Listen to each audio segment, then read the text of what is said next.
Bonjour et bienvenue à tous, ici Banta et je vous présente pour cette seconde partie de Learn le réseau avec Cisco Packet Tracer. Je vais détailler un peu l'adressage IP. Alors je suis peut-être allé un peu vite sur cette notion dans la première partie, mais il faut savoir que comment se compose une adresse IP. Donc je vous ai fait un petit bloc-notes rapidement. Donc l'adresse IP, alors classe A on peut dire 0 à 126, alors si vous trouvez des erreurs et tout ça à râler, bon, je vous dis, c'est globalement ça, d'accord. Après, de classer, ça peut aller. Enfin, 224, c'est déjà de l'AD. Bon, on va faire simple, d'accord. Donc, de 1 à 126, on reste en classe A avec un masque par défaut de 255.0.0.0.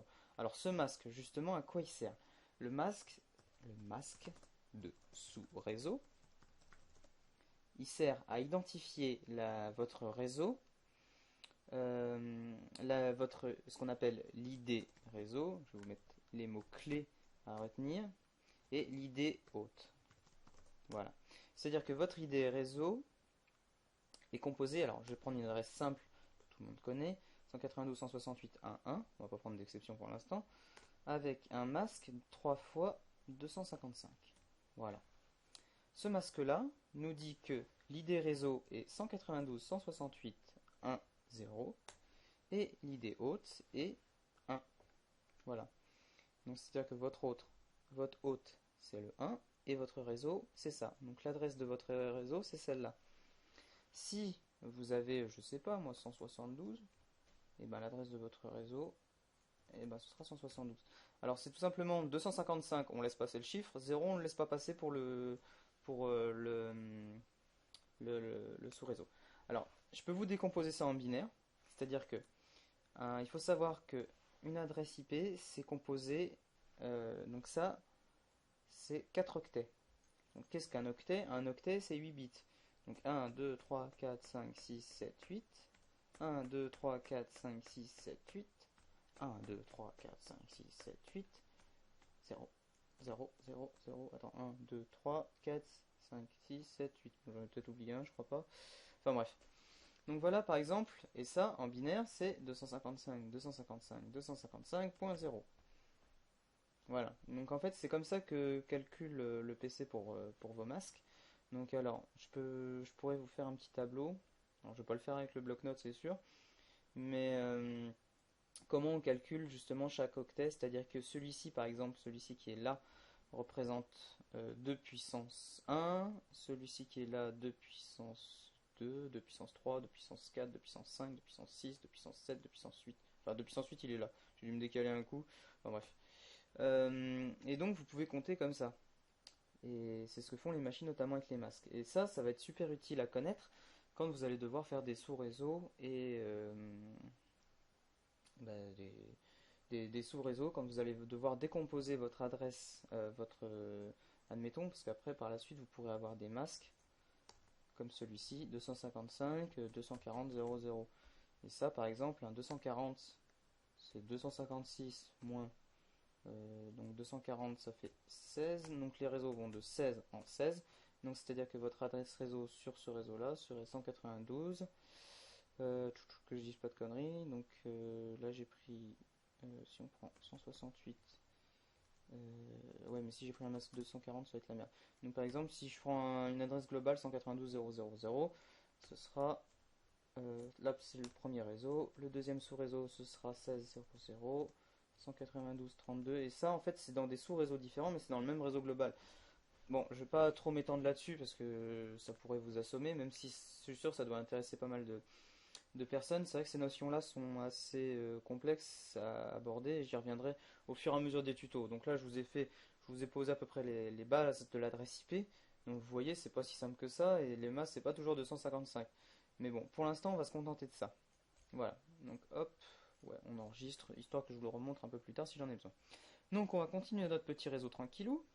Donc notre petit réseau tranquillou, c'est deux réseaux, un ici, un ici. Donc je rappelle pour ceux qui n'étaient pas là, donc que j'ai un réseau en 10.0.0 et là un 10.1.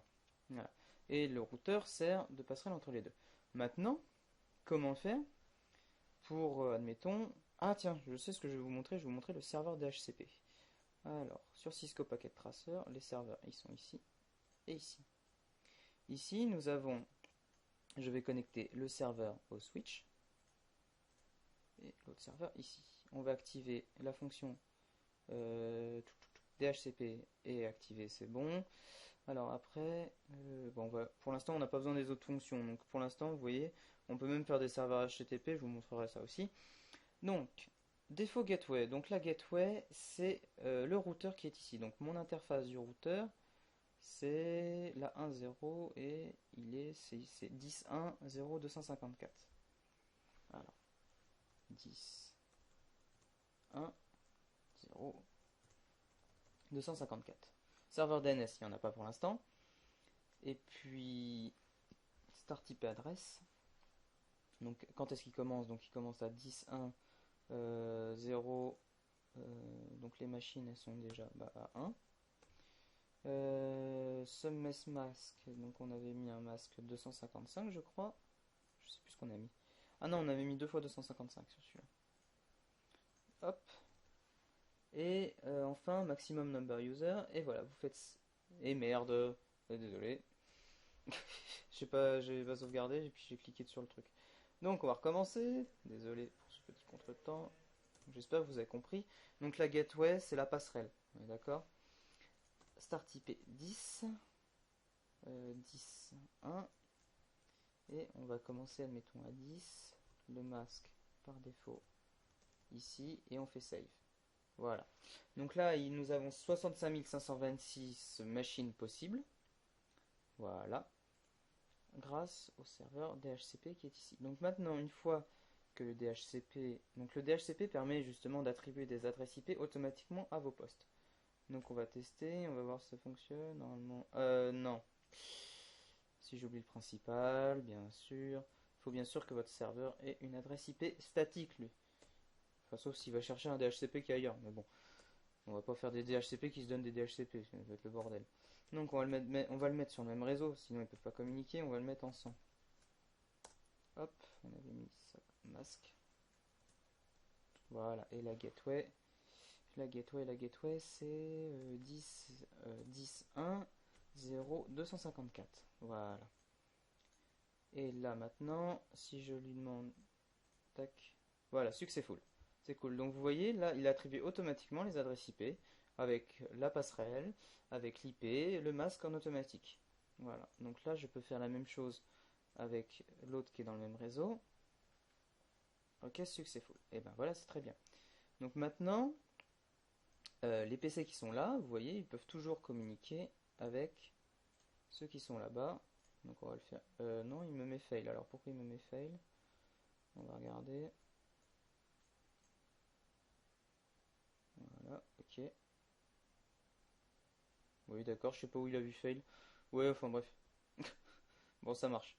D'accord, c'est bon. Ensuite, on va faire la même opération, donc cette fois-ci dans l'autre sens. On n'est pas obligé de la faire, hein. Regardez, ça marche très bien. Il peut y avoir des adresses attribuées ce qu'on appelle en dynamique d'un côté et des adresses en statique d'un autre. Mais disons qu'en fait, pour un administrateur réseau, c'est-à-dire imaginez, là, vous allez voir, je peux rajouter autant de machines que je veux. On va foutre plein de PC. Hop, tac, tac. Voilà l'avantage d'un DHCP, c'est que vous n'avez pas toujours à tout configurer et vous êtes beaucoup moins emmerdé. C'est comme avec les routeurs. Les routeurs, je vais vous expliquer après les routes. Alors, je vous ferai ça plutôt dans un autre tuto. Parce que c'est déjà un niveau un peu plus au-dessus. Oui, bon, attends, si je suis en simulation, ça va pas le faire. Real time. Tac. Voilà. Hop, il trouve tout seul. J'ai juste à faire ça. Et c'est beaucoup plus rapide que de rentrer tout à la main.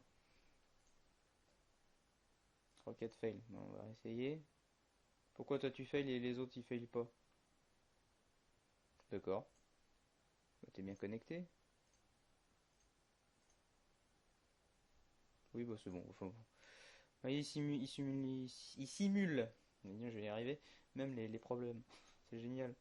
Et voilà, du coup, j'ai plein de PC qui sont attribués des adresses IP en automatique et qui peuvent tous communiquer directement entre eux. Hop, hop, tac, successful, hop, ça y va, et c'est bon, ça répond, on est tous contents, c'est super. Donc maintenant qu'on a fait ça, donc là, à la rigueur, je vais pas vous montrer, ce serait inutile que je fasse ça dans les deux réseaux. Donc bah écoutez, déjà je pense qu'on est bon, on a combien? Oh, 10 minutes, qu'est-ce qu'on peut dire maintenant? Ouais, on va tenter autre chose. Ah, mais on va faire un serveur. Qu'est-ce qu'on peut faire comme serveur? Un serveur DNS. Ça peut être sympa ça. On peut faire un serveur DNS ou un serveur web. La fonction web, bah, de toute façon, ils sont automatiquement attribués. Oh, est-ce que c'est un grand intérêt? Comment connecter un serveur web? Bon, bah écoutez, on va le connecter. On va voir si d'un réseau à l'autre ça fonctionne le web. Hop. Alors par contre, faut que celui-là il le désactive parce que s'il y en a qui l'ont activé, enfin normalement il faudrait juste aller chercher l'adresse. Enfin ça dépend s'il y a un DNS ou pas. Bah on va faire un serveur DNS plutôt. Ça va être plus marrant. Le serveur DNS je vais le faire de l'autre côté parce que là il n'y a pas grande utilité à faire un DNS vu qu'il n'y a pas de serveur web. Tac. C'est joli, hein, vous avez vu ça fait des petites étoiles. Tchouk, tchouk, tchouk. Yeah. Alors, donc toi, bah, DHCP. Enfin, un serveur vaut mieux lui attribuer en statique en fait. Ouais, en plus. Allez hop. On va lui attribuer en statique 10, 1, 0, 0, 200. Hop. Masque. 255, 255. Défaut gateway. On met la gateway, donc la passerelle qui est 0, 254. Et DNS serveur, donc ça va être toi mon coco. Donc le DNS. Alors, comment on fait un DNS? C'est-à-dire que, admettons, on lui met le nom, on lui met l'adresse. Donc l'adresse, ça doit être l'adresse d'un serveur web. Seulement, j'ai pas mis de serveur web. Donc on va mettre un serveur web avant. Alors, un serveur web. Alors, on va le mettre dans le même. Ah, quoique. Allez, ça peut être un défi. Un DNS qui attribue. Oh, si, ça devrait être bon normalement. Si le routeur fait son job, ça devrait être bon. Donc, ici, on a un serveur web. Alors, on va lui mettre comme adresse IP 10 0 0 100. Masque de sous-réseau 255.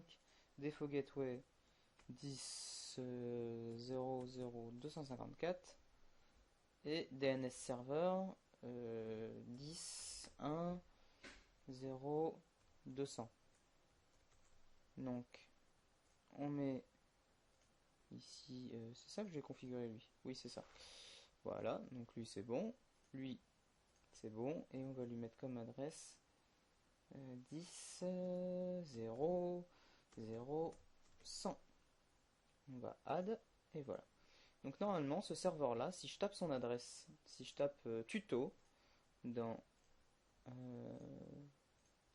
le serveur web,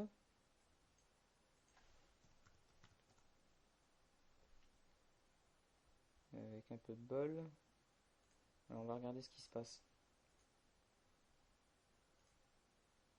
Alors il envoie au DNS. Tac. Ouais, non, bon. On va essayer d'abord de ce côté-là, ce sera plus simple. Ah oui, mais excusez-moi, j'ai pas dit au poste. J'ai pas configuré le DNS, serveur DNS. Alors, ici, c'est tout simple. Vu que le serveur DHCP s'en charge, on va lui dire, mais comme adresse DNS, le 10 1 0 200. C'est 200, oui, je crois. Tac. Voilà. Et là, les postes, la prochaine fois qu'ils referont.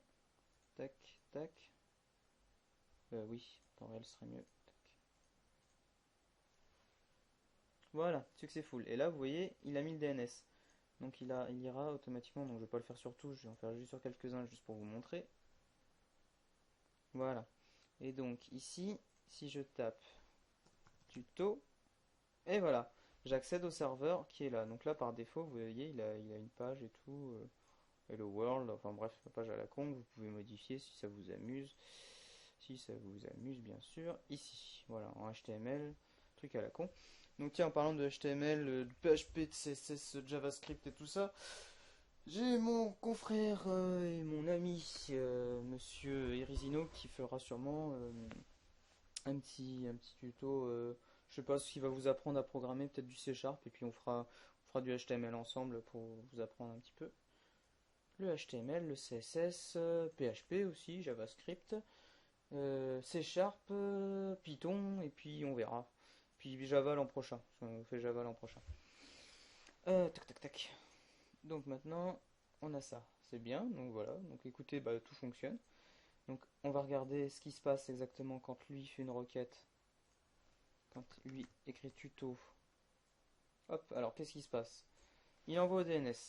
Le DNS, il répond, tiens, voilà, c'est telle adresse. Alors, telle adresse. Je l'ai demandé, maintenant lui il me l'envoie le TCP. Hop, il répond, ah tiens, voilà ta page. On t'envoie ta page. Tiens, maintenant, enfin, on t'envoie, c'est mon adresse. Maintenant j'envoie le HTTP. Accompagné d'un truc TCP d'ailleurs, je sais pas pourquoi il accompagne d'un TCP, enfin bref. Et là il lui renvoie la page web, il envoie une page HTTP. Pour le protocole. Hop, et les dialogues, je sais pas pourquoi. Continue. Ouais, enfin bref, je pense qu'il doit y avoir un dialogue permanent en TCP pour les pages web. Ouais, ouais. Histoire qu'il actualise et tout, qu'il fasse son bordel. C'est-à-dire ici, je change, est-ce qu'on le voit? Hop. Vous voyez, si je change, il renvoie une demande de DNS. Vous vous rendez compte de tout ce qui se passe comme trafic quand vous demandez une page web et tout? Alors là, c'est sur un réseau de merde, en plus fait sur Cisco Packet Tracer. Mais imaginez sur sur des milliers de machines, des centaines de serveurs intermédiaires. Alors d'ailleurs, si vous voulez voir un truc, on peut s'amuser. Si vous faites un trace RT de google.com, vous voyez par combien de sauts il passe. Alors là, c'est ma box, 9 box, machin, en local. Hop. Alors je sais pas si le trace RT de Google est permis. Alors je sais pas si Google l'autorise, normalement oui. Oui, bien sûr. Voilà, donc là il a perdu un saut. Ensuite il va avoir des serveurs SFR. Donc là, vous voyez le nombre de serveurs justement par où il passe pour vous accéder, pour vous passer Google en fait. Tout simplement pour une page Google. Alors vous voyez le temps de réponse qu'a une page Google, c'est pas, c'est quelques millisecondes, quelques secondes, des fois, ça dépend de votre connexion bien sûr. Alors voilà, là j'ai des serveurs, je sais pas où ils sont. Alors là, on est passé par une suite de serveurs SFR, et voilà. Et au 16e, j'arrive au 173, 174, 194, 34.2, qui devait être, je crois, le serveur qu'on a dû pinguer tout à l'heure. Mais on tombe pas forcément sur les mêmes, hein, ça dépend le premier qui répond. Et voilà, donc vous voyez, il y a 16 serveurs entre. Enfin, 16, le mien compte pas vraiment. Entre la box, enfin, peut-être celui-là non plus compte pas parce que délai d'attente. Donc voilà, donc il y a des serveurs et tout ça. Voilà, voilà. Donc j'ai beaucoup parlé, je vous ai expliqué pas mal de choses. J'espère que ça vous aura plu. J'en ferai bientôt d'autres des tutos. Alors on va rentrer encore plus dans la complexité, ne vous inquiétez pas pour ceux qui en veulent. Et j'en ferai des simples pour ceux qui me demandent. Voilà. Et pour ceux qui n'ont pas compris, n'hésitez pas à poser vos questions dans les commentaires de la vidéo. Et écoutez, bah, je vous remercie de m'avoir suivi pour cet épisode et je vous dis à très vite. Allez, à plus tout le monde.